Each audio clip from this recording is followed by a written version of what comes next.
Hello दोस्तों, मैं सुमन जी के गीत 01 में आप सभी का स्वागत करती हूँ।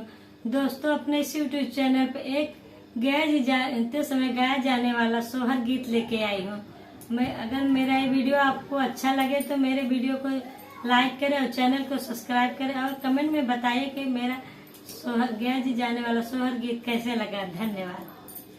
दुअरा से उठे हैं पियवाता